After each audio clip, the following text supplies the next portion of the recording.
ये तो इजराइल ने हमको धोखा दिया, देश के 133 करोड़ जनता को इजराइल ने भारत की धोखा दिया है, बिट्रे किया है। उन्होंने प्रधानमंत्री के विजिट को इस्तेमाल किया है ईरान पर अपने एक वल्गर अटैक के लिए, कि भारत ईरान के साथ नहीं खड़ा है, भारत इजराइल के साथ खड़ा है। और भारत को क्या हासिल हो रहा है इस हमले से, बताइए? कुछ फ़ायदा हुआ भारत को? प्रधानमंत्री मोदी के विजिट के ख़त्म होने के फ़ौरन बाद इजराइल ने ईरान पर हमला किया। अब आप देखिए बहरीन में हमला हो गया, क़तर में हमला हो गया। देखिए सबसे बड़ी बात यह है कि देश के प्रधानमंत्री वज़ीर आज़म का जो इजराइल का दौरा था वो बड़ा अनटाइमली था, और वज़ीर आज़म नरेंद्र मोदी को अपने एडवाइज़र से सवाल करना चाहिए कि क्या ये सही वक्त था इजराइल का दौरा करने के लिए।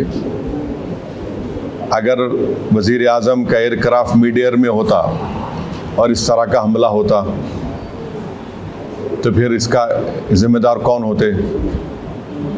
और वज़ीर आज़म को, प्रधानमंत्री को देश को बताना है कि क्या नेतन्याहू ने उनको ये बताया था कि इजराइल ईरान पर हमला करने वाला है, और अगर बताया था तो फिर वज़ीर आज़म को चाहिए था कि वो फ़ौरन, प्रधानमंत्री को चाहिए था कि फ़ौरन अपना इजराइल का दौरा ख़त्म करके देश को वापस आते। मैं इसलिए कह रहा हूँ कि अटल बिहारी वाजपेयी 1979 में चाइना गए थे, और जब वियतनाम पर हमला हुआ अटल बिहारी वाजपेयी वापस आ गए देश को। और अगर इजराइल ने नहीं बताया कि वो यूएस के साथ मिलकर ईरान पर हमला कर रहा है तो फिर ये तो इजराइल ने हमको धोखा दिया, देश के 133 करोड़ जनता को इजराइल ने भारत की धोखा दिया है, बिट्रे किया है। उन्होंने प्रधानमंत्री के विजिट को इस्तेमाल किया है ईरान पर अपने एक वल्गर अटैक के लिए, और उन्होंने प्रधानमंत्री के विजिट को इस्तेमाल किया है ईरान पर हमला करने के लिए, और जो जेनोसाइड उन्होंने फ़लस्तीनियों का किया है गाज़ा में उसको कवर अप करने के लिए। और तीसरा, उसमें मैसेज ये जाएगा कि भारत ईरान के साथ नहीं खड़ा है, भारत इजराइल के साथ खड़ा है। और भारत को क्या हासिल हो रहा है इस हमले से, बताइए? कुछ फ़ायदा हुआ भारत को इस हमले से?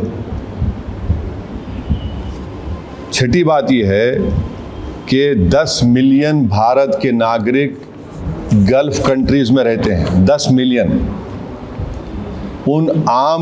उस देश के आम नागरिक पर क्या मैसेज जाएगा कि प्रधानमंत्री मोदी के विजिट के ख़त्म होने के फ़ौरन बाद इजराइल ने ईरान पर हमला किया। अब आप देखिए बहरीन में हमला हो गया, क़तर में हमला हो गया, हाँ सऊदी अरेबिया पे हमला हो सकता है। तो ये वहाँ की जनता को हम क्या पैगाम दे रहे हैं? हम तो हमेशा न्यूट्रल थे।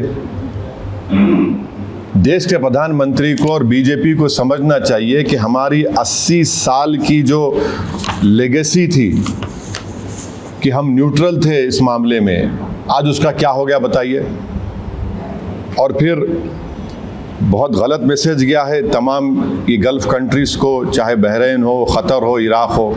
और हम जानते हैं कि क़तर होस्ट कर रहा था कि सीज़ फायर हो गाज़ा में, इजराइल ने वहाँ पर हमला कर दिया, बॉम्बिंग की।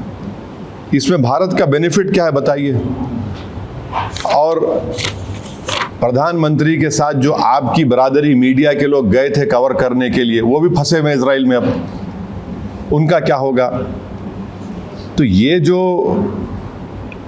और लार्जर पॉइंट ये है कि यूएस पे अब कौन भरोसा करेगा? आप बातचीत भी कर रहे हैं और हमला भी कर दे रहे आप।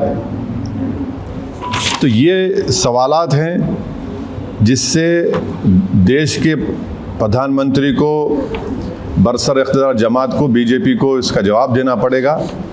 और बड़ी अफसोस की बात है कि प्रधानमंत्री इजराइल को चले गए, फिर उनको वहाँ पर एक उनकी नेसेट में, पार्लियामेंट में एक अवार्ड भी दे दिया गया, और प्रधानमंत्री के वज़ीर आज़म की मौजूदगी में वहाँ के अपोजिशन ने वॉकआउट भी कर दिया। इजराइल ने नरेंद्र मोदी के इस विज़िट को इस्तेमाल किया हमला करने के लिए और दुनिया को बताने के लिए कि भारत उनके साथ खड़ा हुआ है, बल्कि ये बेट्रेयल है। हम पूछना चाह रहे हैं बीजेपी और देश के प्रधानमंत्री और उनके सरकार से कि क्या नेतन्याहू ने हमको बताया था प्रधानमंत्री को? अगर बताया तो प्रधानमंत्री को निकल क्या देना चाहिए, जिस तरह वाजपेयी ने किया था 79 में। और अगर नहीं बताया तो फिर इजराइल ने इस्तेमाल किया हम लोगों को। ये बड़ी तकलीफदेह बात है। तो ये मुझे अब तक इसी पर यही कहना है। हम उम्मीद करते हैं कि जो 50,000 अभी भी भारत के नागरिक ईरान में है और 10,000 इजराइल में है, उनको वापस लाया जाए।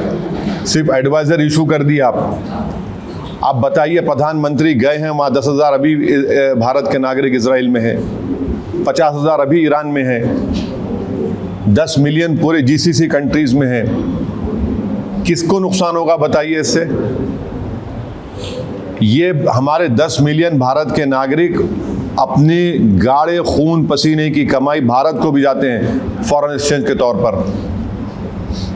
नेशनल इंटरेस्ट क्या सर्व हुआ हमारा बताइए प्रधानमंत्री के जाने के बाद? ये हमारे सवालात हैं। Thank you very much.